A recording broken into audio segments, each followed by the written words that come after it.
Have you ever walked into a room and knew right away that you weren't welcome there?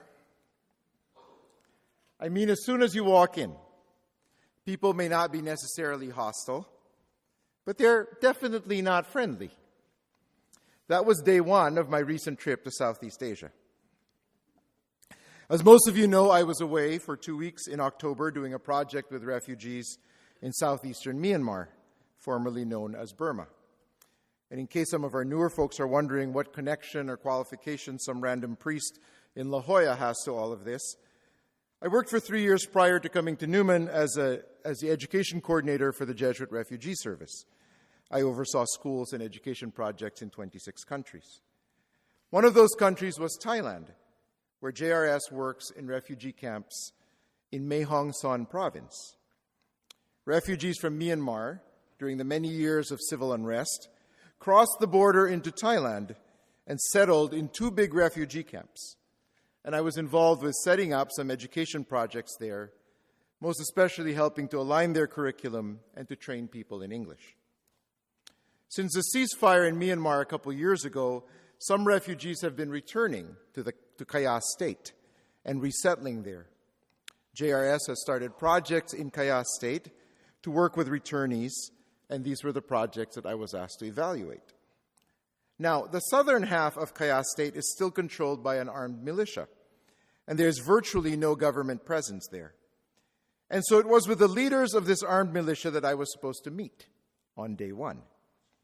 As I said, I walked into this room to be greeted by 4 unfriendly, maybe even hostile, middle-aged men sitting with their firearms. Even my translator sensed the tension immediately, and our conversation began with a litany of grievances they had against the military, who had burned down their villages and forced many of their people to flee across the border.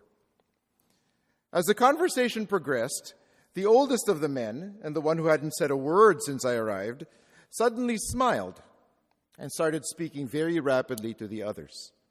I turned to my interpreter, who looked puzzled, and said, "The chief minister wants to know if you used to work in Mae Hong Son."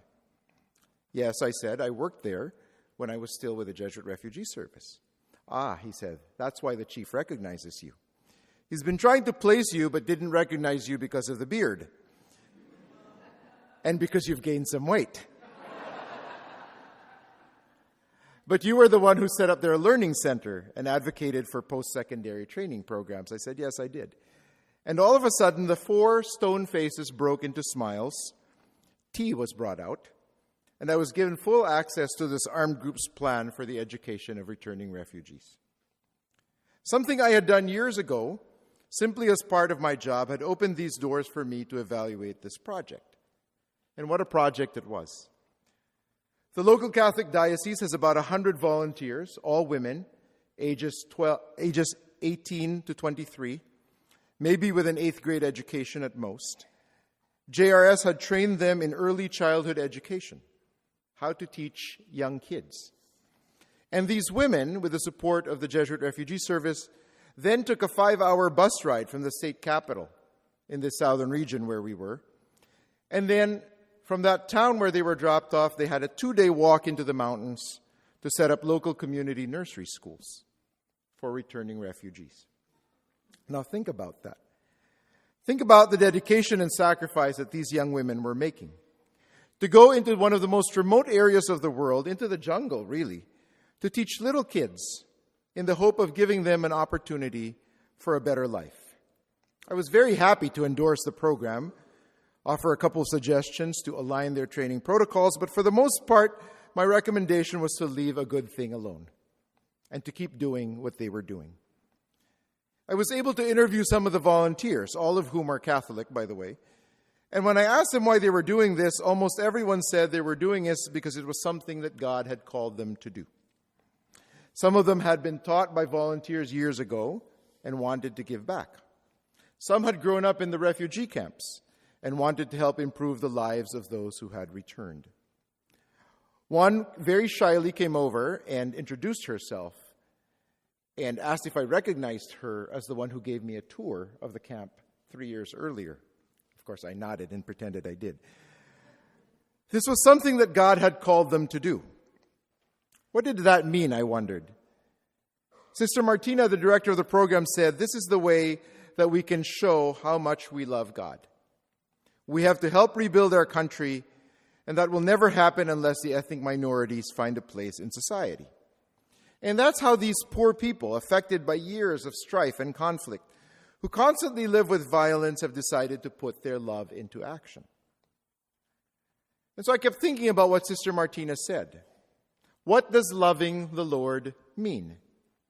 Because that's what we hear in today's readings. We hear in both the first reading and in the Gospel the Shema, the most important part of every prayer in Judaism. Shema Israel, Adonai Eloheinu, Adonai Echad. That is, hear, O Israel, the Lord is our God, the Lord alone. It captures the very essence of Jewish monotheism, and it is traditional for many Jews to say the Shema as their last words, and for parents to teach their children to say it before they go to sleep at night. Hear, O Israel, the Lord is our God, the Lord alone. Therefore you shall love the Lord your God with all your heart, with all your soul, and with all your strength. But how is that to be made manifest? For these young women in Myanmar, that meant going into the jungles and educating a new generation. It is what Jesus tells his disciples in John's Gospel, that this is how all will know you are my disciples, if you love one another. So my question is, how are we going to make our love for God visible?